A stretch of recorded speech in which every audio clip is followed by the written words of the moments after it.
Hello, Gogurt. Allow me to put this into simpler terms. So the necromancer, he's got a tower, a long tower, primarily constructed of bone. And on one side, you got sorcerers, metallurgists, bone sorcerers, and ghost wizards. Oh, sure, yeah. And there's a huge difference between shadowmancers and shadow slingers. And people don't like to draw the distinction between the two, but it's extremely important to keep context in mind. Right. So it's like, if I'm a warlock, and so the necromancer's all the way at the tippy top. Okay. He's over here. He's over here in his tower. Galatrax is over here, and he's raising a skeleton army. And it's important to look at. So there's a hierarchy to the bone army. It's hierarchical. And all the way down here, you've got the bone boys. And then you've got the crazy bones and the femur fiends. And they're all under the umbrella of the skelesnakes. Oh. But see, they're not the ones who hold the real power here. No. Because Galatrax, he's got the Book of Spells. He's got the Tome of Whispers. Interesting. And it's like, unless you've got a silver shield, good luck venturing through Blightwood Barrow. Good luck trekking through the Bog Witch's Swamp. Yeah, that reminds me. And above all this, there's this portal just ripping open above the territories of Skeend. I mean... And out pops Galatrax, orb in hand. Remember Galatrax, he's there. Okay, yeah. And at this point, everyone's out of mana, leaving his bone boys completely free to suck the magic powders from the sacred soil. Wow. Yeah. All right. I am Ben Burgess. This is Give Them an Argument. I am joined, as always, by our super producer, Jake Appett, and our very talented graphic designer, J. Andrew World. We are going to be joined in a little while by Congressman Khanna. But the voice you just heard was Canadian psychologist Jordan Oh, hold on. Okay, I'm being told that was a parody of Jordan Peterson. I'm not 100% on that. We'll look into it. Yeah, well, thanks for finding that for us, Andy. Yeah, it was far better than the actual interview that Joe Rogan had with Jordan Peterson. Yeah, all I'll say is for our post-game cold open, which the Patreon subscribers will hear, I poured through some of the actual interview, and I think if you had just replaced this parody in the background while I was in the other room, I would not have noticed. That's all I'll say, because I know we have a jam-packed show. We do not want to keep members of Congress waiting. So with that said, Ben, are you ready to go into the opening argument? Let's do it. Oh, wait. We have the, okay, Ben's song first. Gotta be streaming. Debunk all of it. Logical analysis.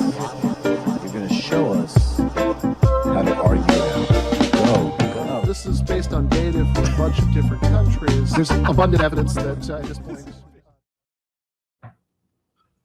Back in February, Elizabeth Brunig wrote a article for The Atlantic that's called "Why the Left Should Embrace Pronatalism." And in there, she defines pronatalism as the principle that having children is good and it should be promoted by society. And she talks about how in the politics of 2025, this view tends to be associated with the weirdest and creepiest people on the right wing.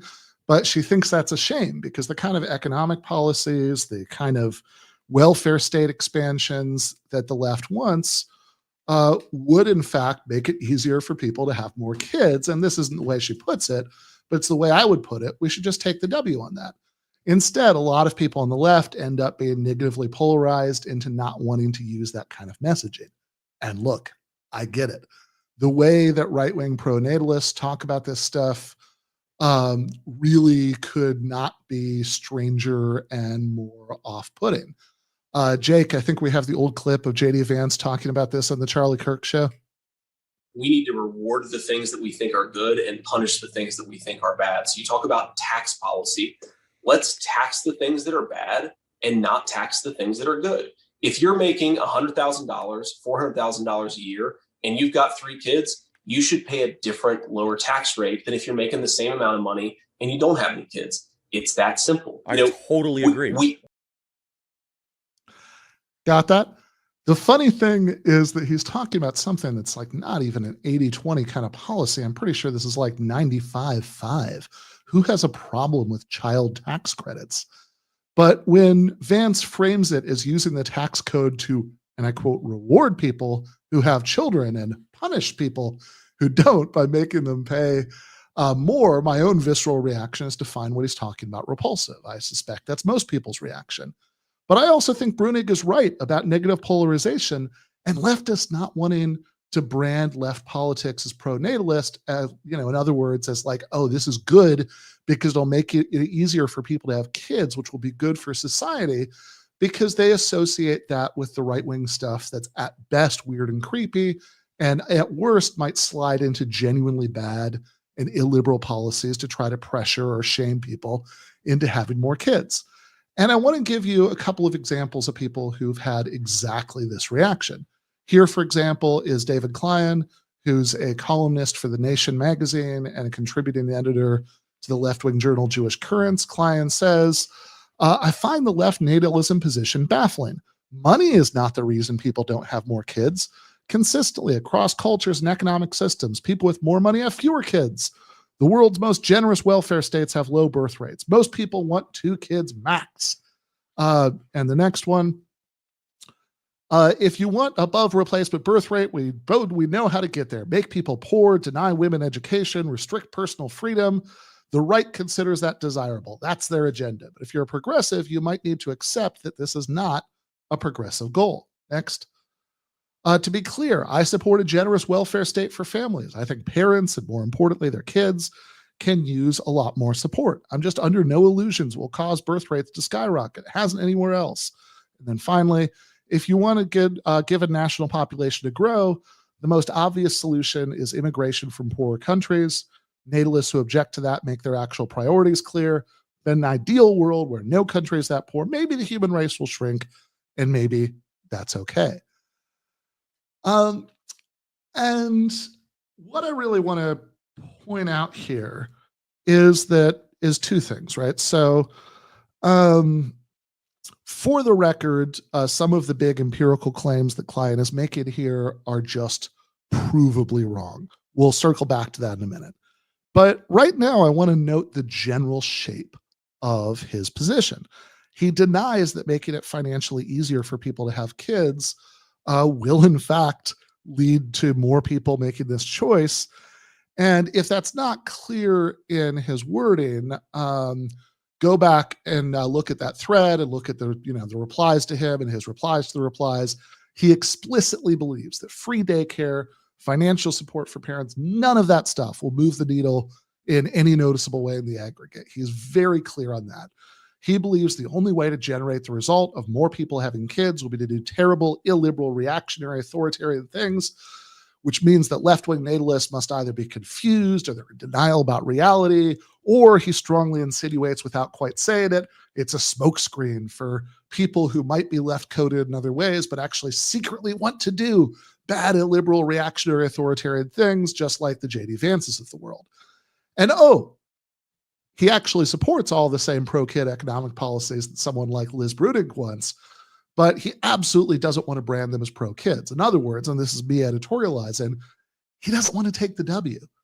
Similarly, there was an article responding to the Atlantic piece by friend of the show, Nathan Robinson, and I know usually when I say friend of the show, I'm being snotty, like when I say friend of the show, Jordan Peterson or whatever, but Nathan actually is a friend of the show and a friend of mine. I've stayed at the man's house. He's been a guest on GTAA numerous times in the past. We have him booked to come back in June to talk about his foreign policy book that he wrote with Noam Chomsky, and I'm quite sure he'll be a guest many times in the future. The article I'm about to talk about is not the first or 10th time that Nathan and I have disagreed with anything, but I obviously, think he's a good guy. And crucially for our purposes here, I think he's a smart guy, which means I think he's going to give you the best version of a position, even when he's wrong, which I think he is here. His response article in Current Affairs is called Why We Should Be Neither Anti-Natalist Nor Pro-Natalist, and it's exactly what it sounds like.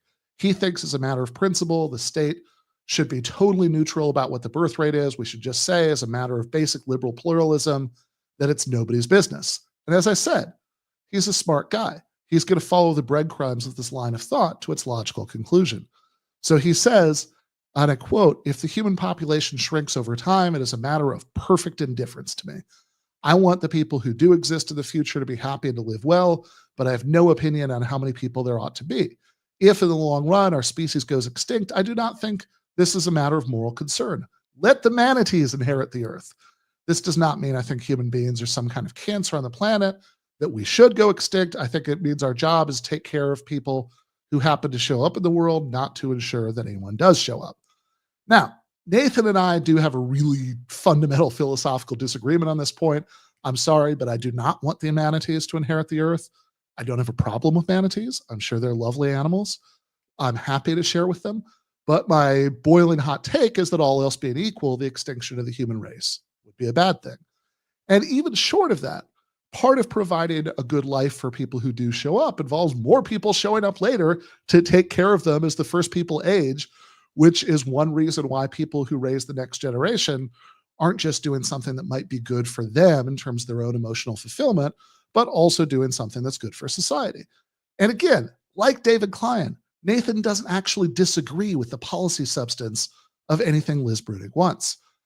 He's all for free daycare and financial support for parents and all of that good stuff. Like Klein, Nathan just doesn't want to argue for any of that on the grounds that it'll be good for society because it'll make it easier for people to choose to have kids. Again, in my view, he's right on the policy. But when it comes to the rhetoric, to how we promote that policy in the political war, Nathan just doesn't want to take the W. And at this point, in response to views like Nathan's and David Klein's, there's a really good intervention on the other end from the other Brunig, or I'm sure lots of people have that surname, but the other Brunig with the high profile on the left, someone who's been a multiple-time guest on this show also, Matt Brunig. By the way, Liz, come on sometime. Matt has a blog post on this called the Fertility Question, where I think he has some really smart things to say about the basic shape of the debate. There's a part that comes early on that I think is really worth quoting at length because it's smart. Matt writes, "What I find most interesting about the fertility issue are the philosophical tensions that it brings to the surface. The ideal scenario for fertility is that individuals have whatever number of children they wish to have, and this results in aggregate fertility that's not too high and not too low. When this state of affairs obtains, fertility is not a matter of public concern, not something that could ever plausibly be seen as a legitimate subject of politics or policymaking. People will have their own personal opinions about ideal family sizes for themselves and others, just as they have, he mentioned some other issues on other questions, but these remain personal opinions, not, something perhaps suited for lifestyle blogging, but not much else beyond that. What's so troubling about a scenario where there is too low overall fertility is that it confronts us with the reality that something we regard as a deeply personal and private matter is also, in the aggregate, very socially important. This observation is potentially destabilizing to liberal principles, personal autonomy, individual rights, and neutrality towards an acceptance of pluralistic conceptions of the good. If we acknowledge that aggregate fertility is a matter of social concern, then some might conclude that individual fertility is something society and the public should have a say in, which is, among other problems, repulsively illiberal and anti-feminist." And then he divides up the basic positions people take in this debate into 4 options. So the first, let's get the graphic up. He doesn't call it this. It's what I'm calling it. But the first option is the manatee option. Matt writes, "For Robinson, the fact that the aggregate of individual fertility choices can have negative spillovers on the rest of society does not in any way challenge the conclusion that the society has no business concerning itself with aggregate fertility." And again, you can see why somebody would think that, because if society concerning itself with aggregate fertility means that it would have to concern itself with individual fertility, so it would be doing illiberal things to pressure or shame individuals into having kids, even if they think that's not the right option for them, that would obviously be bad. That's a point I'm pretty sure Nathan Robinson, David Klein, and both Brunigs agree on. I certainly agree with it. The second option that Matt mentions is what I'm calling the nothing to see here option. That's the one that holds that actually, even if the aggregate birth rate was something society as a whole, or could legitimately take an interest in. Right now, that aggregate birth rate is fine, so there's nothing to see here. And there are a few ways you could make that argument. You could point out that after all, the world population is much bigger than it was a couple hundred years ago, for example. Or you could even say, look, even if it's declined to below replacement levels in a bunch of advanced developed countries, there are all these countries in the global south where that hasn't happened. So if there's any concern about population numbers, to take care of the last generation in the West, the answer is letting in more immigrants. Now, personally, I'm all in favor of letting in more immigrants, but I don't think this is a particularly good answer to the more basic issue. Liz Brunig mentions one reason why not in the original Atlantic article, which is that almost by definition, this is a stopgap. As immigrants come, they tend to assimilate over time and they adopt the family patterns of people who are already here. There's also a deeper question about okay, I'm pro-immigration, but I also think as a leftist that a lot of the reason so many people want to come to the US right now is because of massive injustices in the global distribution of wealth. And not for nothing, in a lot of places, the massive poverty and chaos and instability and violence that's caused by stuff like the United States propping up really brutal regimes in the global south. So presumably in a world where we got everything we wanted in terms of both domestic and foreign policy, sooner or later, the patterns of who wanted to move from which country to which other would stop being so lopsided. You'd stop having more people wanting to come from Latin America to the US and Canada than vice versa, for example. So just saying, as long as we have these massive global inequalities, we'll keep having lots of immigrants. So don't worry about the new generations of people who are already here is a really weird fit with saying, let's fix those massive global inequalities. In fact, this whole question of birth rates and immigration is a perfect example of how the shape of social media-driven political discourse often means that people are much more concerned with owning their political enemies and showing that they're terrible hypocrites than in figuring out what they think and why they think it. Sure, if right-wingers say they're concerned about population, but they want to keep out immigrants, that combination of positions shows they're racist hypocrites. I agree. But what do we want? Do we want there to be those global inequalities and injustices that make immigration patterns so lopsided forever? And if that's not our position, then what is our position on the aggregate birth rate issue? Do we in fact want to leave the place to the manatees? So going back to the Brunig piece, his third option is the one he calls the Handmaid's Tale option, which is the general option of saying, okay, society should interest itself in the aggregate birth rate, and therefore it should interest itself in the individual, fertility decisions, and it should do various kinds of reactionary and illiberal things to try to shame or pressure or prod or cajole people into having more kids. Again, that's repulsive and anti-feminist, and all sides of the intra-left debate would quite rightly reject it for that reason as a matter of course. Whether we're talking about just politicians doing culture war finger wagging about childless cat ladies or actual Handmaid's Tale stuff or anything between. Finally, and most interestingly, option 4 is to say, yes, society does have a legitimate interest in the aggregate birth rate, but it would be bad and illiberal for society to take the slightest interest one way or the other in whether any particular individual chooses to make that choice, and, to do anything to pressure any particular individual into having a kid who doesn't want a kid, or having more kids if they don't want to have more kids, or whatever. Individuals should obviously be able to do whatever the hell they want without being pressured or finger wagged in any way. And that might seem like a cop-out or even a logical contradiction. How can you say both of these things at the same time? But Matt points out that there are lots of issues where we walk and chew bubblegum in exactly this way all the time. Nobody thinks anything of it. He points to the rural doctor shortage, for example. It's a problem for society if not enough people choose to become doctors, and it's a problem if not enough of the ones who do end up working in underserved rural areas. And so for exactly that reason, you try to come up with various policies to make it easier for people to become doctors and to provide benefits to tempt more doctors to practice in rural areas.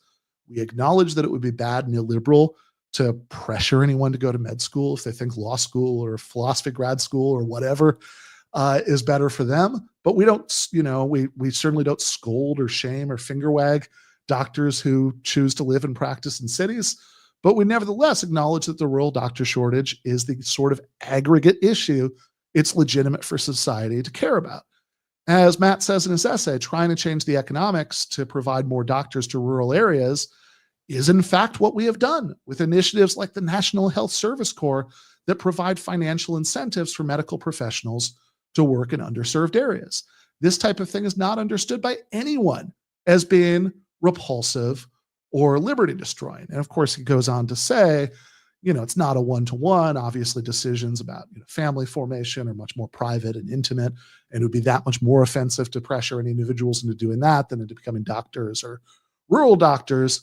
But on a sort of more fundamental point, you can see how we can take an interest in shifting the economics to change the aggregate without doing anything illiberal in the individual case, and how, again, nobody sees this as a problem in all these other areas, like the rural doctor shortage or, any number of other issues, whereas policy questions, you might try to get more people to make a decision by making it easier.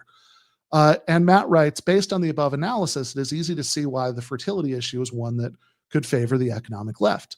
The most liberty-respecting policies that increase fertility are the left-wing ones that socialize the cost of children by enacting things like paid parental leave, a monthly cash benefit for kids, and free childcare, pre-K, education, and healthcare. These benefits also happen to be favored by the left for totally other reasons rooted in opposition to inequality and poverty.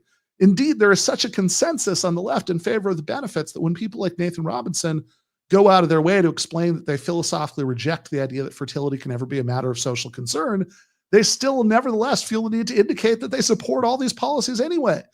And he says, of the 4 types of responses identified above, it's ironically the pro-natalist right will you'll find the most hostility towards these proposals, not because they don't realize that they will, at least at the margins, increase fertility, but because for many of them, their commitment to market income distributions takes precedence over their pro-natalism. Pushing family benefits would thus have the added advantage of revealing how full of shit they really are. And that's great. And some people will say, oh, but actually the premise is wrong. After all, look at the Nordic countries that already have all these Brunegi policies in place, and the birth rate still is an over-replacement. Or remember the claim in those David Clan tweets that in rich countries, people only want 2 children max. And so the only way to make them want more is to make them really poor. But it's actually very easy to show that empirically that's just nonsense. The New York Times ran a story in 2018 showing that actually if you ask all American women how many children they'd ideally like to have over the course of their life, their answer is average out to 2.7. That would be way over the replacement birth rate. And I guess it's possible there's been some dramatic cultural shift since 2018, but I don't think so. We can look at an actually really recent Gallup survey where they asked Americans the family size they think is ideal, and 44% say 2 kids, but 29% say 3 kids. And there are actually way more people who give numbers that are over 3 than there are who give numbers under 2. Now, maybe some of these respondents are very young and they're fooling themselves, and later they'll realize kids are a pain and they don't feel like it. Or maybe these are all hypocrites who like talking about how many kids they'd like other people to have, but they don't really want them themselves. But I don't think so, because you can also look at polling about people who have or expect to have fewer kids than they think is ideal. This is again from the New York Times, and you can check out their answers, and guess what, baby? It is all about economics. Here are the factors most commonly cited. Childcare is too expensive, 64%. Want more time for the children I have, 54%, which again has to do with how much people have to work because they're financially overstressed and precarious. Worried about the economy, 49%. Can't afford more children, 44%. Waited because of financial instability, 43%. Not enough paid family leave, 39%. No paid family leave, 38%. And it goes on like that. What about the argument that the birth rate is high in really poor countries and it's historically declined in rich ones, including the social democracies that already do all the Brunegi things? Well, if we're going to have a serious conversation, let's have a serious conversation about these points, because I think a lot of people aren't thinking about them very hard. It's true that when poverty becomes really extreme and intergenerational, you go around the event horizon and people actually have more kids, especially if you're in a country where you don't have public programs to support people in their old age. So your best hope is the privatized retirement plan of your own kids taking care of you. But that's very, very obviously compatible with it being true that in the countries where lots of the population has enjoyed a halfway decent middle-class lifestyle, when the economics of that have become more strained and precarious and people are more financially stressed, they don't feel like they can afford to have kids. Or people who have 1 kid I was just in a long conversation last week with some members of my extended family in this situation. They have one kid, but they look at the astronomical cost they're already paying for daycare, food, clothes, all of it, and they just don't see how they can swing a second. And I'm not talking about people who, are desperate, right? These are people with good jobs, but even so. And the point about the Nordics is, I think, even more ridiculous for two reasons. First, saying, oh, the birth rate has declined in both the US and Sweden, therefore, the kinds of differences in material conditions between the US and Sweden must be irrelevant, I think really misses the point by a mile. The global swing toward neoliberalism has had uneven effects around the world. You're still way better off being a Swede than an American as far as all that goes, but it has been global. Whether Swedes are in a less financially precarious position than Americans is 100% irrelevant. The question is whether Swedes in 2025 are in a less or more financially precarious position than their own parents or grandparents were 20 or 40 years ago. When people think about whether they can afford, by their standards, to have kids, they're never comparing themselves to prospective parents in other countries where people never had it as good anyway. They're always comparing themselves to their own parents. So that's one point. Second point, there's robust evidence that introducing these kinds of financial supports and social programs to help parents and kids has had a noticeable positive impact on aggregate birth rates in these countries, all else being equal. Empirically, Klein is just wrong about this. Maybe since all else is being equal, you would still get some decline. All else is not equal, right? Maybe you'd still get some decline regardless if you don't do bad illiberal things none of us are willing to do. That's an empirical question. If so, I agree, we'll just have to live with some decline. But certainly you'll get less decline, and that's going to be better for society. Not just in that it postpones the inheritance of the manatees, but that there are more people to take care of the aging.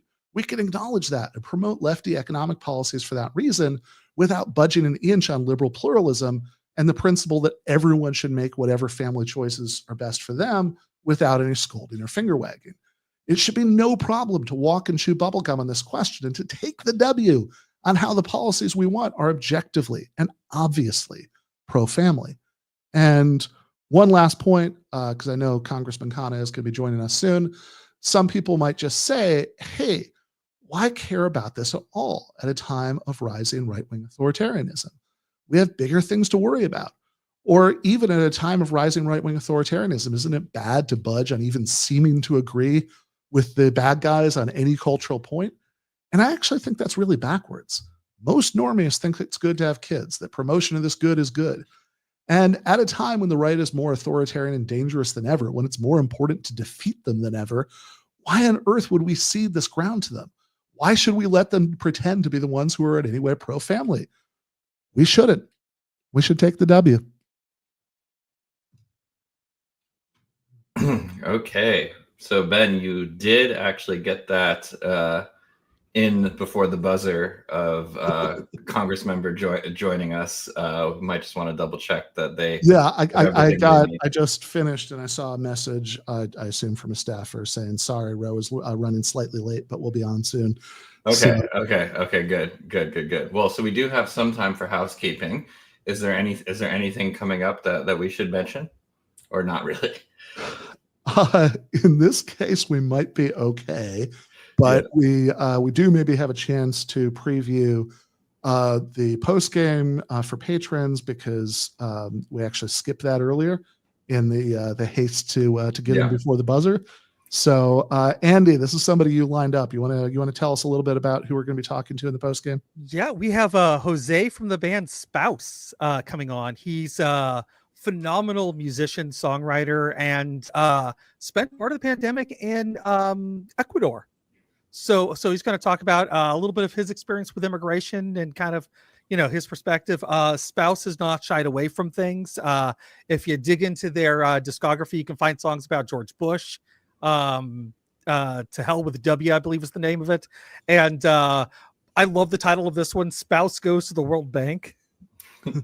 So not afraid to get political and at times, but just like I said, great songs, a great guy, and he's got a big show coming up this weekend. Nice. And again, I think you might have mentioned this, but what are we going to be talking about with him in the post game? Oh yeah, I did bring up talk about his experiences of immigration, because he lived in Ecuador during the pandemic. Nice. Yeah. So I am looking forward to having that conversation. So yeah, the last message I got, by the way, was sorry, should be soon. His TV hit ran long. So what could be more important than give them an argument? I don't know what TV hit this was, but this is the Give Them an Argument channel. Thank you very much. That's yeah. Make sure to be super like stuffy and pissed off. Just seething the entire time. Yeah, couldn't make it here. Yeah. Well, I do have some content for us. I was gonna. I teased it as a post game cold open, but if we're waiting, I kind of selected almost from random selection of JP's recent appearance on Rogan.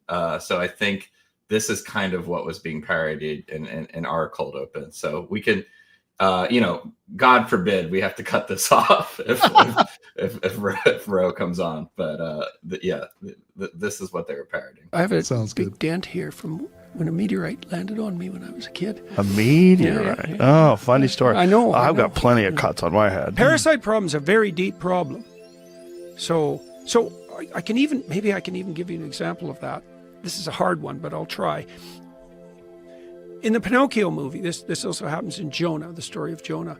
Remember, Geppetto ends up in a whale. It's like, what the hell? There's no explanation for that in the story. It's like he's out looking for Pinocchio, and now he's in a whale. Well, a whale is a giant carcass, right? And so when something dies, its spirit, what would you say? Its spirit is then embedded in a carcass. That's a good way of thinking about it. That's why Pinocchio has to go into the belly of the whale to free Geppetto and finish his transformation, is that when things deteriorate, right, you have these carcasses lying around with their dead spirits. The spirit of what gave rise to them is still inside there. And the job is to go into the carcass and to revitalize the spirit that produced it and not to parasitize it.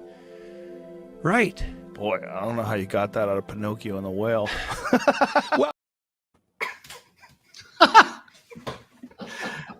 Well, what's even crazier is he's actually talking about like colleges and faculty.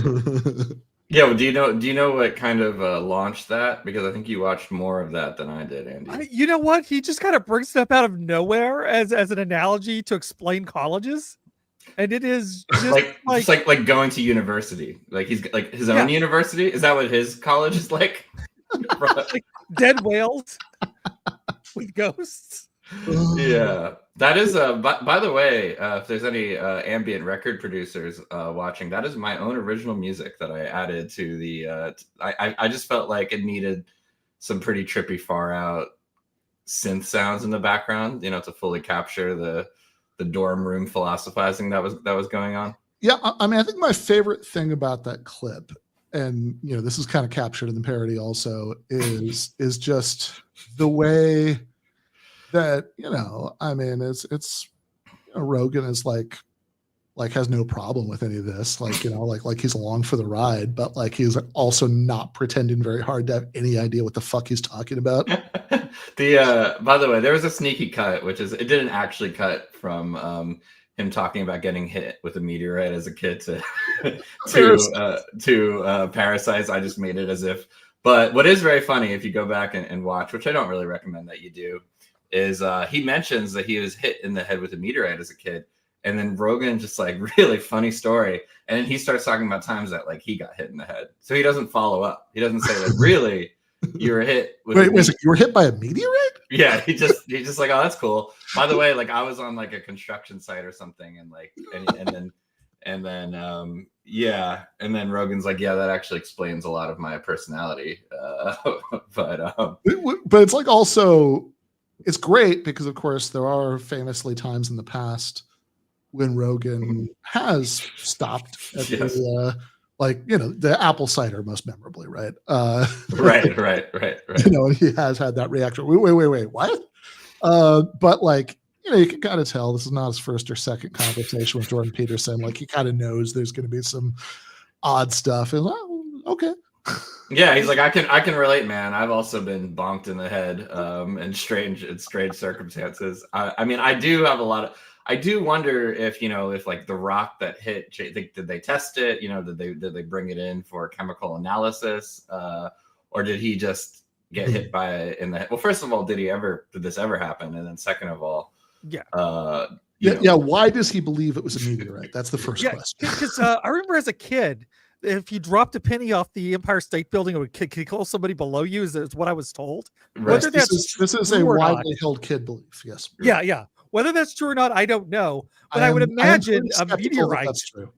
A meteorite would have a better chance of killing you than a penny. It seems, there seems like a non-zero chance that some like older kids were just dropping stuff off a bridge or something, and then young JP was like, "Oh, I've been hit by a meteorite," or whatever. Or later on, he uncovered under the hierarchy of rocks. This is a meteorite. He was going through some memory recovery hypnosis, and he's like, "Oh, I was hit by a meteorite." A good point, Luke. It does kind of sound like a superhero origin story. Although right now that he's actually in that clip, it wasn't too bad. He's toned it down a little. There was a while where he really was dressing like the Riddler. Now he's just, it's like definitely a more spruced up and fancy, sports coat than most people would wear. But like he's not quite full Riddler anymore.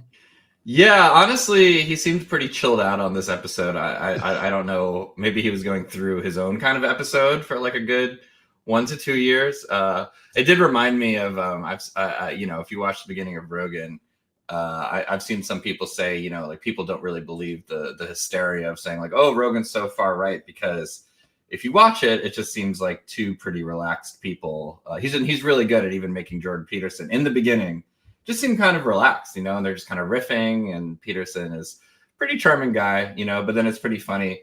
Andy's basically like, cut to 2:35, 2 hour 35, and he's just ranting and raving. And I'm like, where did that calm guy who was like riffing about Jamie in the first like minute or so go? I guess he just works himself up. I've had the experience. Joe Rogan is very good at setting people at ease. He's very personable. I mean, that's why he's so successful at what he does.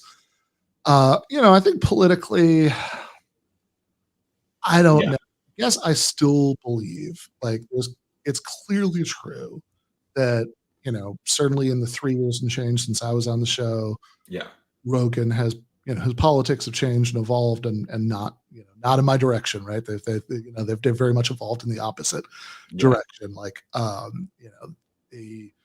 you look at some of the stuff that was correct in my view that he used to say about Trump, for example, and then he supported Trump right in the last election, right? So that's not good. But I also think that you can acknowledge all that, right? I mean, I get why Kyle Kalinske, who was on the show several times back when, has kind of been gone, DEFCON, whatever the highest one is, on in his Rogan coverage, for like the last several months or years. DEFCON Kyle. Kyle. Like I get it, right? Like because it's like it's. I think that the way to think about Joe Rogan is just on the model of like, your uncle, cousin, coworker, neighbor, who's like you might get into a conversation with politics about, and like sometimes they're like, oh, that's like a surprisingly good view from that guy, and sometimes it's like, wait, what? And sometimes they're a little all over the place, and they might end up voting for Trump. I mean, look, a plurality of Americans did in the last election, but. It's not like, oh, now this guy is like a hardened, like ideological enemy. It's like, well, he's just somebody who's like a little all over the place, the way a lot of Americans are, who ended up breaking the way that I didn't like, last time, and that, sadly that'll happen, right? I mean, I do still. I think that's I think that's a problem. It's not good, right? But like I also think that it's worth kind of taking a sense of perspective about this. I always like people who are sort of shocked by the incoherence. I'm always just like, I don't know, man, just have more political conversations with random people in your life who you know from context other than actual taxi drivers as opposed to fictional ones that David Brooks, is it? Yeah, the Thomas Friedman taxi drivers. Yes, Friedman, that's it. Do over the course of your next 10 Uber rides, right? Get into political conversations, and you'll find like at least one or two people who are just shockingly all over the place, or it's shocking to us because it seems weird to us because we're politics nerds. But most people aren't, right? I mean, most people, they have political opinions, they have political reactions to things that happen, but they haven't they don't spend all their time thinking about it. And, until it sort of coalesces into a really clear worldview, you're actually a little bit unusual if you do that, right? Most normal people don't do that, right? So it's like, I think, next 10 Uber rides, or just go start some political conversations with random patrons at a sports bar, and you'll find at least a Rogan level of incoherence for a lot of people, and that's just kind of the deal. I mean, that's sort of the human condition for most people. Yeah, it is. Okay, and I am seeing that the congressman has joined us, but we will give him a second to get ready. So get ready to our fans for maybe slightly higher level of conversation than me just kind of riffing about Joe Rogan. But it is fitting because we are setting up Ben to be the new Joe of the left. Probably not. No. Maybe you won't pick up that mantle. Yeah, probably not. But that said, do you think are we ready to bring on the congressman? I think so. Okay, well then Andy and I will be gone until the post game, and until then, enjoy the interview. All right. I am joined now by Congressman Ro Khanna, who represents the 17th Congressional District of California. He was national co-chair of the Bernie Sanders campaign in 2020. If you don't know much about who he is and the combinations of things he stands for, his Twitter bio says Silicon Valley CA17, new economic patriotism and restoring American manufacturing, Medicare for all, ending endless wars, no PAC money. That should give you a pretty good idea of some of the things that, some of the different sides of who he is and what he's about. Thank you so much for joining us today. Really an honor to be with you. And I appreciate a lot of things about you, but especially your teaching in Morehouse, which is a great American institution. Oh, thank you. Yeah, that's a deep cut. Thanks. So, Congressman, I know we've got limited time. I want to get right into it.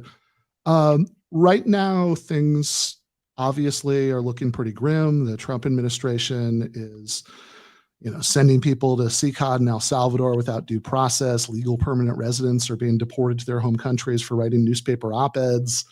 We have this bizarre approach to tariffs that's causing all kinds of economic chaos, attacks on labor rights. I could go on and on and on.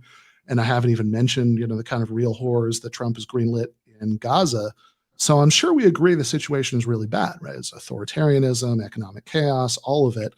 And I know you've spoken out about all these things, but what I really wanted to start by asking you is just the big question that I kind of want to hear from any elected Democrat, what their answer is to, which is how much responsibility do Democrats' failures bear for creating a situation where Trump could be voted back into power in the first place? And where are they falling short now and pushing back against this? Well, there's a fair amount of responsibility with the Democratic Party as part of a failed status quo consensus over the last 40 years. NAFTA, China's ascension into the WTO without the appropriate guardrails, the hollowing out of factory towns across America, the rise in income inequality where we went from 53rd in the world to 128th without any action, the rise in the racial wealth gap where we allowed technology to flourish in my district, $12 trillion, but didn't really think about how Black and brown rural communities were going to participate in the modern economy. All of this set the stage for an enormous disgust and distrust of institutions. The American dream was seen as slipping away. Look, I'll give you one quick example. And Quentin in Milwaukee, where I just was, said to me that his uncle back in the 1960s in Milwaukee had a better life than economic hope than he thinks his kids will have. And his uncle was an African-American man in the 60s in the Jim Crow era of this country, right? And so what were the economic failures of the party? I think we have to grapple with that. Now, what are we not doing enough? I think the party is finding its voice. It was kind of driftless for the first month and a half. Then Trump committed the cardinal sin. It was not violating the Constitution. It was not insurrection. It was not violating the rights of immigrants or even American citizens. It was destroying people's wealth and money. And suddenly everyone said, wow, this is a line too far. The bond market has spoken. The one check on Donald Trump is the bond market, not the courts, not the Congress, not the Senate. And I think that suddenly gave people a little bit more courage to start speaking out because they saw his numbers going down. But now you have a lot of people organizing across the country speaking out about the violation of immigrant rights and the attacks on universities. And more people are finding the courage given that they see him as weaker. Yeah, so I want to talk about some of what that's looked like, and in particular, some of what you've seen. I mean, you just mentioned going to Milwaukee, and I know that you've been going to a lot of places around the country recently, and trying to go to places where you're not just going to sort of speak to people maybe that Democrats and progressives like usually speak to. And I wonder if you could maybe speak to some of what you're kind of trying to accomplish in doing that, and again, what your sense is of the overall shape of pushback to Trump now. I mean, right? Like in other words, I mean, I think a lot of the danger of the way people react to him can be that a lot of times a sense of doom and foreboding and thinking it's all over, and we've got this lurch towards authoritarianism that's irreversible is self-fulfilling, right? I mean, it makes people afraid to it makes people afraid to speak out in ways that they otherwise would have, and so I guess I am curious what your sense is right now of where we're at with that, and what you've kind of been seeing from people's reactions in these different places around the country you've been going to. Well, it's self-fulfilling, weak, and self-indulgent. Our challenges as a generation pale in comparison to the challenges my grandfather had, who went to jail for 4 years alongside Gandhi fighting for Indian independence. They pale in comparison to what the civil rights movement had and people like John Lewis had, who were beaten on the Edmund Pettus Bridge and who went to jail literally for civil rights. I mean, we're talking about partner for profits at law firms maybe going from $6 million to $5 million, or members of Congress possibly having super PAC money spent against them. I mean, come on. I mean, let's have some sense of proportion. I mean, the question is, will we have the gumption to stand up against a guy who's incompetent, who surrounded himself with incompetence, and stand up for American democracy and have the confidence to say we're going to prevail and we're going to speak out and we're going to organize. And no, a country that overcame the Civil War and that won World War II and that defeated Jim Crow and defeated communism isn't going to lose democracy to Donald Trump and some of his billionaire incompetent buffoons are running the country. I mean, have some sense of confidence. And I think that is coming now. And we're seeing this organizing taking place in these districts where people are speaking out. I was in rural Nebraska, and I was so pleasantly surprised because I was there and I was giving my pitch that I thought would appeal to folks there. I said, look, Trump has cut $1 billion to farmers, and the farmers would use that money to give food to churches and to students and kids in need. And the questions that kept coming up is, what about Abrego? What about the violation of the Constitution? What about the judge in Wisconsin being put in jail? And I said, I love it. Rural Nebraska asking about the Constitution. And so I think the organizing spirit now is there. There's much more confidence that this administration is going to be defeated. Yeah, well, you were talking about going to rural Nebraska. On the other end from that, where I live now, right, when I was teaching at Morehouse, that was when I was obviously living in Atlanta. But where I live now is Los Angeles, and there was just this, fighting oligarchy rally there that you spoke at. And I am curious because to get your thoughts, because there's been some back and forth lately about the usefulness of that rhetoric about oligarchy, with people like Elisa Slotkin saying that it's not good messaging because, according to her, most Americans don't even know what oligarchy is. And I was just wondering, I mean, given your sense, I mean, kind of tying into what you were just talking about like what range of issues the people are concerned with. I mean, do you think that the oligarchy messaging hits? Yes, it's basically saying that people who have wealth shouldn't be able to translate that into power, that you shouldn't be the richest person in the world and spend $250 million to get Trump back in the White House and then get the keys to make policy for all Americans. And part of the job of American leaders is not just to repeat what the public says, but to lead and to educate and to inspire. One of the great things, if you read Dr. King's speeches, I mean, sometimes I have to read them twice. I don't understand all of the allusions and the philosophy and the deep intellect. And the reason they stand the test of time is they do have words much more and thoughts much more complicated than oligarchy. Our country responds to leaders who elevate the public discourse, who try to teach us something in a non-condescending way to lead us to a better nation, whether that's a Frederick Douglass, whether it's a King, whether it's an Obama, whether it's what Bernie is doing. I don't think that we should embrace anti-intellectualism as the answer for the American people, especially because our greatest leaders, when you look at the best speeches of a Lincoln, an FDR, a Kennedy, a King, they're beautiful. And so why concede to Donald Trump that rhetoric in conversation only has to happen as in a locker room in a football game? Yeah, we should go and enjoy it, but that doesn't mean that needs to become the standard for American public discourse.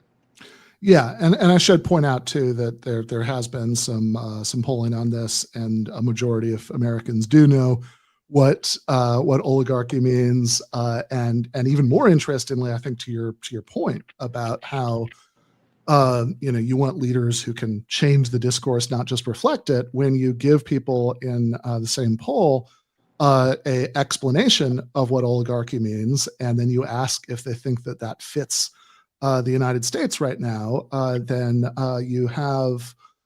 So I think this is the second oligarchy poll here, right? So you have actually a large majority of Americans who do see that as a plausible concern about the United States, that it's at least somewhat an oligarchy, that's that's a fairly large majority. That's something like 3/5 who say at least somewhat, which seems.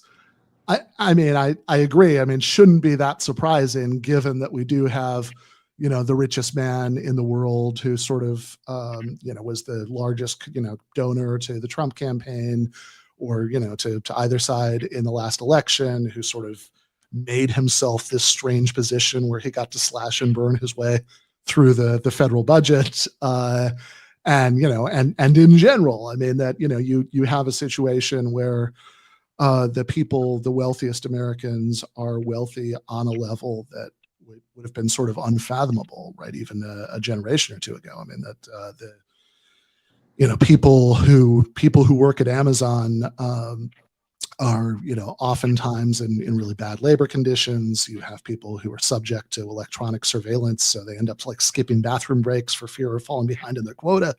But they're grateful to have those jobs. And the owner of Amazon literally owns his own spaceship. I mean, I think that's that level of economic inequality is one where is one where I actually think it would be weird if you didn't have a majority of the public, who said, yes, I think domination of society by a wealthy elite is a real concern right now.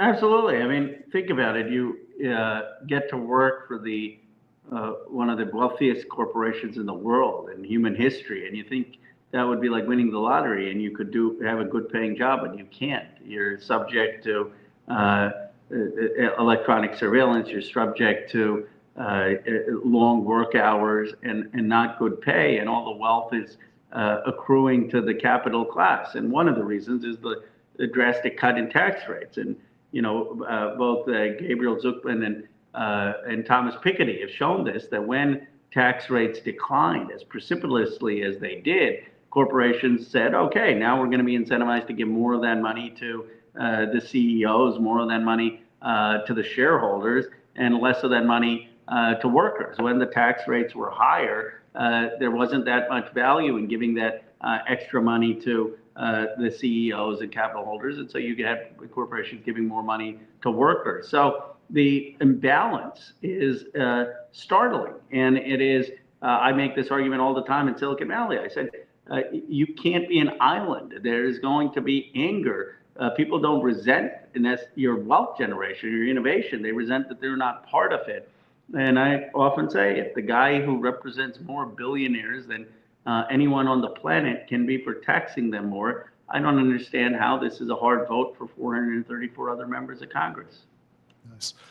Well, you did mention there, you talked about wealth accruing to capitalist class, and given who I am and what show you're on, I really can't not ask you about one of the votes that I do actually really disagree with you about, and I kind of found the most baffling. Right, so a couple of years ago, the House passed a resolution condemning socialism. I wrote about it at the time for the Daily Beast. I think we have that graphic, Jake. So the resolution starts by claiming that, quote, socialist ideology necessitates a concentration of power that has time and time again collapsed into communist regimes, totalitarian rule, and brutal dictatorship. And, we can talk about why I think that's a ridiculous conflation, but here's what I find especially strange about your vote there. In 2020, when the most prominent self-described democratic socialist in the United States ran for president, you were his national campaign co-chair. So with pride. What am I missing here, Congressman? Well, I think that what Bernie is a social democrat. What Bernie is a believer that you should have a universal safety net. Everyone should have health care, Medicare for all, free public college, child care, early childhood education, that there should be fair taxes on wealth to be able to create this kind of society. That is what is just, and that's also an investment in our human capital. That's very different than the belief that the government should control the means of production, that the government should literally run Apple and run U.S. Steel and run companies, which is what I take socialism to mean. Now, I will grant you that there was probably outrageous language in that resolution, but the core point is that I don't believe in the government taking over the means of production. I call myself a progressive capitalist, and I wanted to make that clear in the vote. But I concede that there were probably a parade of horribles, as is often the case, that I wouldn't agree with. Well, let's just linger on the progressive capitalism for a moment, right? Because obviously there are things that, there are things that you do want the government to own, that both the sorts of things that the government already owns or are publicly owned in one fashion or another, depending on the exact sort of setup, from Medicaid to the Postal Service to et cetera, right? And there are things that the government doesn't run or provide right now that you'd like it to. You actually just mentioned a few, right? But if the sort of concern about any sort of more ambitious democratic socialist agenda is, in order to have a flourishing economy, you have to have market mechanisms for to provide for certain kinds of things, maybe not healthcare, maybe not education, but perhaps consumer goods, if something like that is the line of thought, right? Then I am curious because, there are more options than just having sort of Soviet-style economic planning in every domain, and having what we have. I mean, there's worker cooperatives, for example, right? Like if so, some of those companies that you mentioned, you think that it would be ridiculous for the government to own. If we move towards a form of social organization where workers collectively owned them, or that was more the economic norm, would that be a bad thing? And if so, why? Well, I am for workers' cooperatives, and I have supported expanding worker cooperatives. I've supported expanding, giving workers stock in companies. I've supported it, giving workers seats on boards of companies. But I guess I do believe that there's room for the eccentric genius, the eccentric person of not just genius but passion to say, look, I want to have the freedom to build something, make something, exchange something without necessarily needing a collective buy-in. I mean, and that is the classic story of a small business owner or an entrepreneur. And to me, that is a freedom, a freedom that we should celebrate while making sure that that workers have dignity and voice and a say and appropriate compensation. But I think it would be a mistake to, not just a mistake in terms of economic growth or productivity, but a mistake in terms of human fulfillment to say that that individuals couldn't have the ability to have thoughts, ideas, plans apart from a majority or a collective that they get to implement. And that's, to me, the defense of why you have a free enterprise. But within it, I do think that everyone needs to have the investment in education and healthcare and fair wages. Yeah. So, I mean, I think that the economic flourishing part, I can understand that part of the equation, and that sort of constraining what kind of experimentation with more radical possibilities that you'd be interested in. The part about freedom and fulfillment, I don't. I guess the other thing I would ask about this is it the case that, to your mind, right, if somebody is a genius inventor, and of course we all know that in the real world, technological innovations very, very often are not the result of sort of sole genius innovators. Oftentimes the public sector plays a role and so on. But even where that is the case, right, to the extent that we're worried about the freedom of that person to sort of pursue their economic vision in the way that they want to, and to organize, the firm the way that they want to. I guess I am wondering how you feel about the balance between that and the freedom of the majority of the population who, when you do have the norm be private individuals owning the means of production, then the majority of the population, realistically, right, some people can become small business owners and that's great for them, right? But of course, most businesses fail. It's, most people who try to become business owners aren't going to succeed in doing that. Structurally, we can't all be business owners, or else there just wouldn't be enough people, doing the kinds of labor that keep the economy going.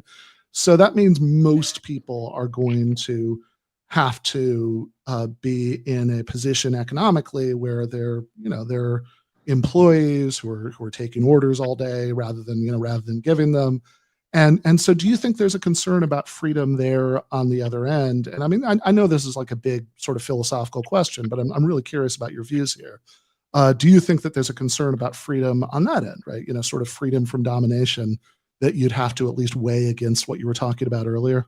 Sure. And then I've got of course, I'm happy to do it longer because I love these kind of conversations. I completely agree with you. I think that there is a balance, and you need workplace democracy of some kind as well. Most of the time we spend is at work.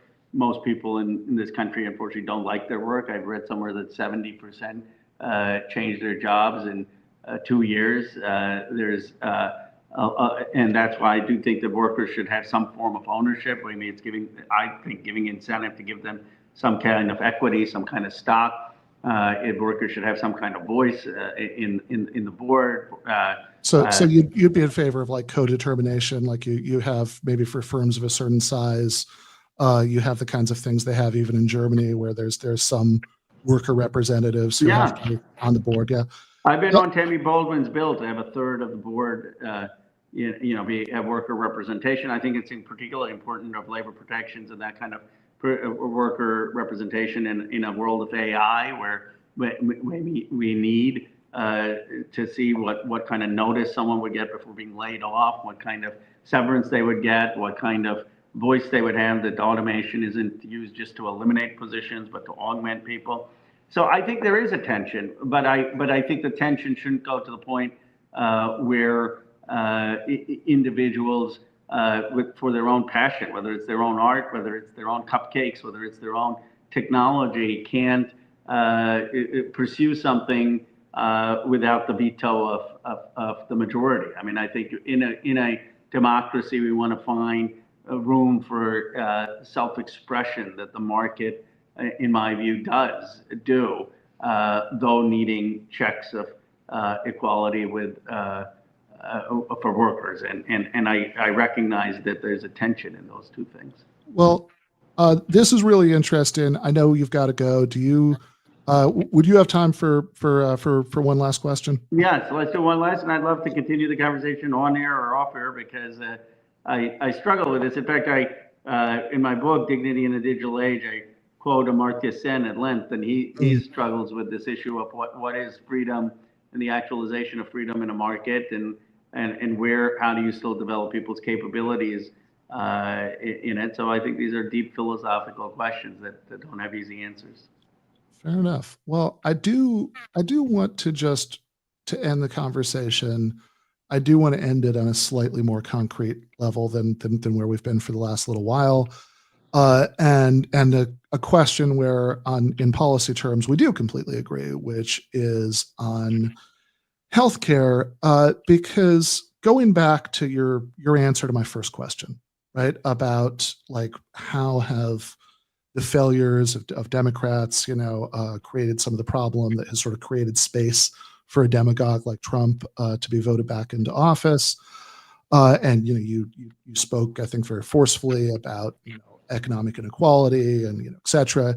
And one instance that is really striking to me is I think about the last three presidential election cycles. And in 2016 and 2020, the debate on the Democratic side was totally dominated by back and forth debate about Bernie's Medicare for All proposal. And even in 2020, I mean, Joe Biden, when he was first running, at least said he would do a push for a public option in healthcare, which I personally think is a poor substitute because you'd still have two-tiered healthcare for the rich and the poor, but would certainly be better than what we have now.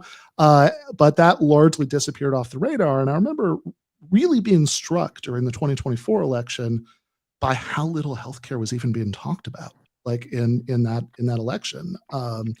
Maybe if you look at Harris's stump speech or some of the swing state ads, whatever, that there was some stuff on healthcare in there, but by and large, that issue, I mean, as dominating as it had been the last two presidential election cycles, was pretty much off the radar. Not just in the sense that people weren't talking about what you and I want, which is Medicare for all, but like that healthcare in general really wasn't being talked about.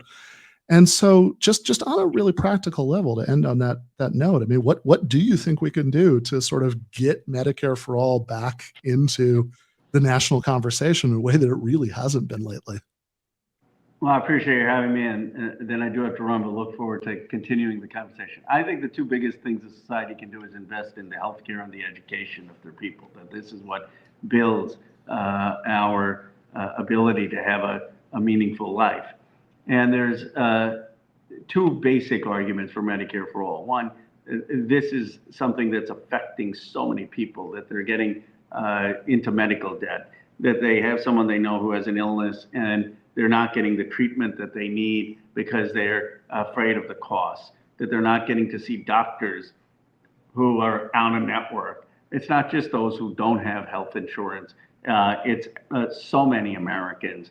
And so having health care from the day you're born would relieve so much anxiety and stress of modern existence for so many Americans. It's probably the thing I hear most about in town halls is a fear of what's going to happen to a family member, an elderly person, a child with health care. And it's often the most emotional part of these town halls. And then there's the basic economic argument that it costs a manufacturer, it costs a business $25,000 to hire someone today, in addition to their wages because of the healthcare costs, and that you can't have a strong economy with higher wages for the working class and with jobs not being offshored when you have double the per capita spending on healthcare than any industrialized country. And if you wanted to fix one thing in the American economic system to give more wages to workers and to make it more attractive to set up business in the United States, it would be tackling our total inefficient healthcare system, which is a deadweight cost. And Deaton and Case write about this in their book, Debts of Despair, blaming the healthcare system for the costs that have hollowed out some of manufacturing and led to the decline of the working class. So to me, we have to make the argument that this is both a moral issue, but also an issue fundamentally of contributing to the vast inequality of our system and the failures of the American economic system. All right. Thank you so much, Congressman Khanna. Thank you. All right. That is Ro Khanna, Democrat from California's 17th district, who I was not expecting to talk about Amartya Sen. So that was a pleasant surprise. That was I mean, obviously we do have like a sort of big underlying worldview difference there, but that was a much more interesting answer than I was expecting. Yeah.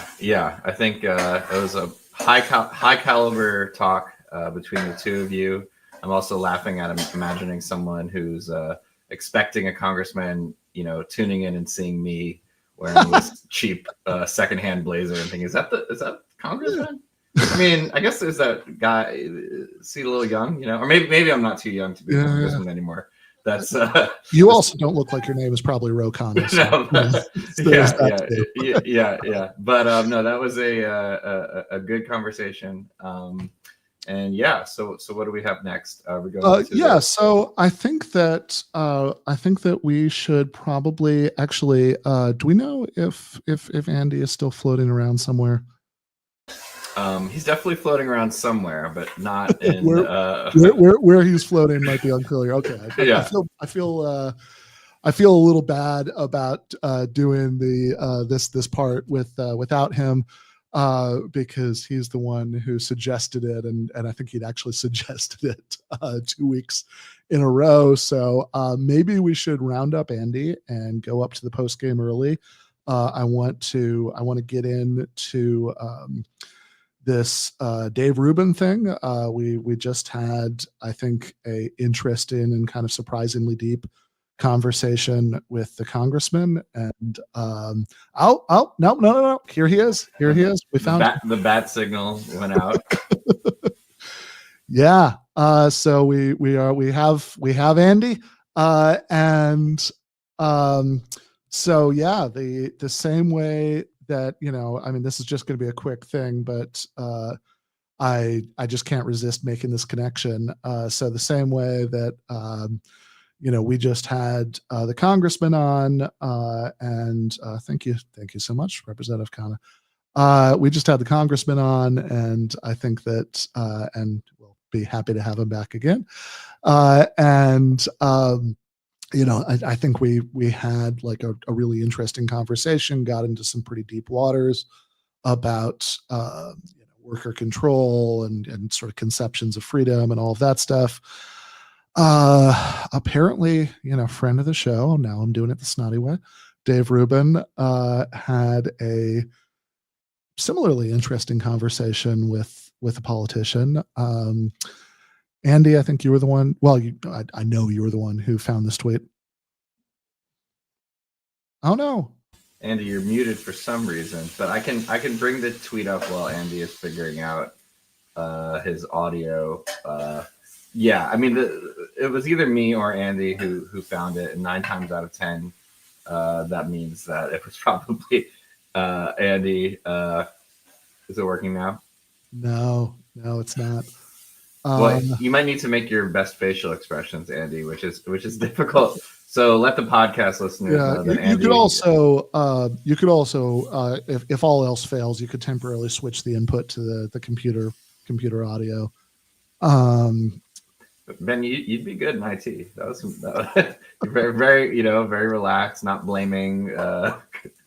Well, I have the advantage of the fact that over the course of the last we're getting close to 6 years, I guess, since I started making videos every week for Zero Books when I was promoting the first book.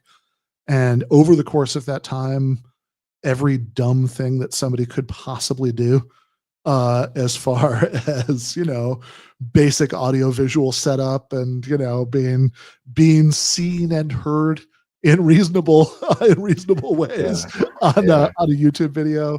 Everything that can go wrong has gone wrong over the course of those last 6 years. So I'm still very, very far from being a techie. But yeah, Ben was actually on mute for the first year of the podcast. Yeah, nobody was actually, in retrospect, I'm a little pissed off that nobody told me. Yeah. They just assumed that you're making a great argument. Okay, Andy's trying to figure it out. Yeah, Andy's figuring it out. But yes, although I did kind of enjoy that on a pantomime level. As Luke was suggesting. Are you pantomiming? I have no clue. Am I? No, he's back. Yeah, well, now we heard that. All right. I do think you should interview a mime, like yeah. But I'd interview the mime and I'd have the exact same conversation like I just had with Khanna. I'd just, like, for all those questions, I'd just be like, if the mime could like, explain his conceptions of like freedom from domination via miming, that would be pretty. I would think that'd be amazing. Yeah. That is YouTube content we need. Yeah. All right, Andy. So what you'd be like, oh my God, can you believe there are people who don't understand what the mime is trying to get across right now? Yeah. If you don't understand, then you are part of the problem. Is what I get. Yeah. All right. What do we got here, Andy? So yeah, basically a few weeks ago, there was a big secret meeting that Tim Pool and Dave Rubin and a bunch of other right-wing people had with the government of Israel, and Netanyahu was there. There's actually was a quite amusing fight between Tim Pool and some other right-wing ghoul about the whole thing. But like, it's the type of meeting where like they can admit that they went to the meeting, they can say who was in the room, but they can't say who said what. So we'll never actually know what was actually said in the meeting because they wouldn't allow people to record it. But Dave Rubin did post a selfie he got with Netanyahu.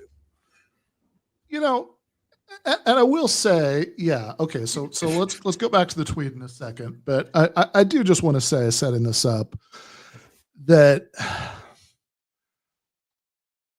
Dave Rubin, I don't think I'm breaking any new ground here. I don't think is particularly smart. But I know I just blew Jake's mind there. But sorry, I had to readjust myself in my chair after hearing that. Yeah. This is a brand new hot take that I'm rolling out for the first time tonight. That I don't think Dave is a particularly clever person, but at least in his case, as like repugnant as I find it, like, he's consistent. I mean, this is, in fact, there was a article about Dave Rubin, I remember a couple years ago in Quillette, there was a pretty like quietly devastating profile of him, I thought, that was going through his whole long, strange evolution. And I don't want to put words in the mouth of the author of this piece, but what I got out of it was like possibly one of the few sincere beliefs he might actually give a shit about, is that he's always been extremely pro-Israel, right? That like he's kind of willing to say what his audience wants to hear on a lot of things. And he just, there's just so little going on there that it's like, whatever, like he's gonna, he was a libertarian, classical liberal. Oh, actually he's super conservative, but not the kind of conservative who would like not be able to, not this sort of like super traditionalist conservative who would have to like not be married to a guy and raise a kid with him. That's fine. Right. Like it's, it's not, the whole trajectory is a little bit whatever. It is what it is. And also the amount of shit that he's been willing to eat from like other social conservatives on that topic is not a lot of self-respect going on there. But he's just like, please, Ben, could you bake me a cake? Yeah. Well, it was the other way around. He was going to bake him a cake. Remember? Or something. Yeah, I don't remember. Yeah. Yeah. Because he asked if Ben It's Shapiro would be willing to go to a party to celebrate his wedding anniversary. And Shapiro was like, no, I wouldn't. It'd be commemorating a sin. And, I wouldn't do that. And Ruben was like, oh man, I would have made a cake. And Shapiro's like, oh, no, sorry. But so, yeah. Not a lot of self-respect going on there, honestly. But the one thing he's been extremely consistent about, back when he was a TYT host, and he was and he was a self-identified progressive, like, is that he's always had these like extremely pro-Israel views. And in fact, a lot of, I think, why he left TYT originally was that he was mad that like Cenk had done this debate with Sam Harris, and that he thought Cenk was like underplaying the threat of, Islamic terrorism or whatever. Right. So it's like, he's always been on that page. Tim Pool, like, honestly, in a way, I actually find Tim Pool's participation in something like this a lot more disgusting, because, Ruben is just an ideological zealot. Like he actually, again, at least on this one topic, it really does seem to be such a consistent thread that, like, I think he means it. Tim Pool in the past has been like, oh, I'm so anti-war, I have, he's certainly, I mean, I have to go back and check. I'm pretty sure he's suggested in the past that he had a problem with what was being done to the Palestinians. And now it's like, oh, you wanted to go to the like top secret cool meeting with Netanyahu? Yeah, of course. Well, he's missing that Russian money is what's going on. I'm taking offers. So, it's like, oh, you're just gonna like hang out with Bibi Netanyahu, like the most like notorious war criminal on the face of the planet now, probably, who's still in office now that Assad is gone. Like, that's fine. It's fine. Okay, whatever. I'm breaking all kinds of new ground here tonight. I also don't have a very high opinion of Tim Pool as a human being. But Tim Pool worse than Dave Rubin is the headline. Yeah, I guess that is actually the hot take. I think Tim Pool is worse than Rubin. I think Rubin's just kind of dumb. Like Tim Pool is more craven than that. But okay. Well, this is all prefatory. The reason I'm bringing this up. So I said we were doing our production meeting a few hours ago. And Andy had said, oh, we had this for last week, do you want to do it this week? I was like, yeah, let's see if we can work this in somewhere. And I just thought it was an obvious connection because, we just had a good and surprisingly philosophically deep conversation with one politician. Dave Rubin apparently just had one with another. So let's look at that tweet again. Yeah, there we go. Dave Rubin says, incredible few hours with @Netanyahu on Monday. He took many difficult questions, explained how the idea of the deep state, that's capital D, capital S, the deep state goes back to Socrates / Plato, and even cracked a couple of jokes. I didn't realize Cuba was that old. Did you guys see Larry David's piece parodying Bill Maher? Yes. It reminds my dinner with Adolf. It reminds me. It reminds me a lot of that, right? I met with Netanyahu. He's a surprisingly deep guy, surprisingly funny. Different context because, but still, like, as if those personal qualities really count. it's like, I don't know, man. I'm pretty sure, like, I don't know. I mean, I was just gonna say, I don't know what kind of jokes Genghis Khan told, but like, I don't know. I mean, I mean, for all I know, Genghis Khan could be very funny around the fire. You know, like, no special reason he wouldn't be. He probably was. Yeah, he's probably pretty witty. You know, I mean, isn't like 1/4 of Asia like related to him? so he's clearly a charismatic guy. Yeah. He's got something going on.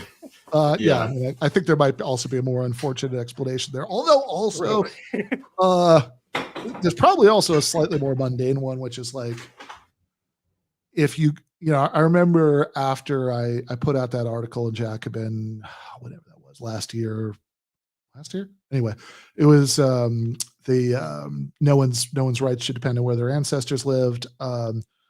I had Uri Strauss. I might be getting his name slightly wrong. My apologies, Uri, if I am right. That was definitely the first name. I might be messing up the surname, but a reader who I believe is from Israeli background had like he liked the article and it inspired him to do this Substack post where he did the math, and he's basically like, yeah, you go back long enough, like the world population has increased so many times. Pretty much everybody is descended from pretty much everybody who was alive, you know, a sufficient number of centuries ago. Because even if you have communities that are like very resistant to intermarriage, it only takes a little bit for everybody, you know, even in that community over the, you know, like not that long, you know, to be related to everybody else, because, you know, over the course of the time, you know, the arithmetic pretty much works out that way. I mean, maybe if you live in like that island where they're always shooting missionaries with bows and arrows, like maybe those people legitimately aren't, you know, descended from Genghis Khan or Alexander the Great or whoever. Yeah, and good on them, for keeping it keeping it pure. I'm gonna stop. Ben did a good job of veering away from Genghis Khan's good personal qualities. It's like, look, I mean, yeah, there's no reason to think Genghis Khan wasn't, you know, didn't tell some bangers, you know, of jokes, you know, when he was hanging out with the guys after a good day of, you know, raping and pillaging and burning down, you know, his enemy cities. Right. I just now have this image of like him and Slavoj Žižek hanging out telling jokes to each other. I think he would. I think Žižek. Yeah, I think. I think that would probably be like, yeah. If we invent time travel within Slavoj's lifetime, I think that one needs to happen. But starting to sound like Bill and Ted's Excellent Adventure. But yeah, I think if I don't know what like reporting was like at that time, but I think, you know, if you came back from that campfire and said, you know what, I still don't agree with Genghis politics, but he was surprisingly intellectual, surprisingly funny. Yeah, it's like, look, guess what? Monsters can be smart and funny. Like that, there is absolutely no guarantee that won't be true, right? Like there are. We're getting requests now for yeah. I don't have any good Vlad the Impaler material. Random evil people that we could postulate maybe were personally charming. Yeah, you guys get the idea, I think. Yeah, Vlad the Impaler, let's just stipulate, was hilarious. Still don't support. And a good chiropractor. Still don't support his policies. I'm it's like the Simpsons, you know. I like his Selma killing policy. I don't like his Bart killing policy. It's like, yeah, I really disagree with his impaling policy. I mean, it's possible. I don't know. I mean, you know, maybe he was. I mean, I'm sure there are lots of Nazis who had classical educations and, you know, could have had all sorts of deep things to say about Plato and Socrates. Although this also gets us to the other thing about this tweet, which is that I don't think it would take much to impress Dave Rubin on this. Do you think that there's a chance that Dave Rubin maybe started talking about the deep state and Plato and Socrates, and then Yahoo is just like, yeah, man. Yeah, that's yes, good point. That's a very good point. Very good point. He noticed me. Great conversation with him about Plato and Socrates and the deep state. Yeah, or maybe you know, Netanyahu brought up Plato and Socrates, and he's like, that reminds me of the deep state, man. And he's like, yeah, because, you know, there's nothing less deep state than Netanyahu, right? And, yeah, right. I mean, as somebody who actually, before the genocide started in Gaza, there had been for months these big mass protests and strikes in Israel because leaving the Palestinians out of it entirely, which certainly everybody in that context did. He was like really undermining democracy for Jewish Israelis, right? I mean, like, trying to like consolidate presidential power, and there were giant strike, there was like a general strike at one point. There were giant street protests. Because again, I mean, out of the sort of Netanyahu is very much one of these figures like Viktor Orban in Hungary, Modi in India, etc. Who's a authoritarian power consolidator, and which is obviously also something that we're now facing in the United States, which is much less funny than where we started. But I want to know, Tim Pool, I'll take back all the bad stuff I said about you if you come on the show and tell us exactly what Netanyahu said about Plato and Socrates and the deep state. But right now, we are going to go to the post game for patrons in the sort of rush of preparing for the conversation with the congressman. I did not post the link. That is on me, but it will be posted within 2 minutes of the end of episode music playing. You should get it in about 2 minutes after that. So if you are already a patron, by that time you should have that email. If you are not a patron, there's no time like those 2 minutes to become one. That is patreon.com/Ben Burgess. If you like what we do and want to support it, want to keep it going, think that there's some value in having the kind of show where if you have a member of the U.S. House of Representatives on, we're going to roll in the deep about the meaning of freedom and workers' control of the means of production, then do consider supporting us. $5 a month, you get access to the post games after every regular episode. Sometimes you get access to the Discord server. Sometimes we release things early to patrons. But all these, of course, are just ways of saying thank you for the support. I know everybody's swimming in free content. That's not the point, right? It's a way of saying thank you. If you support us, you want to keep it going, what we do here, do consider doing that. Again, patreon.com/Ben Burgess. And if you are a patron, hold on about 2 minutes and you will have your link then. Left is best.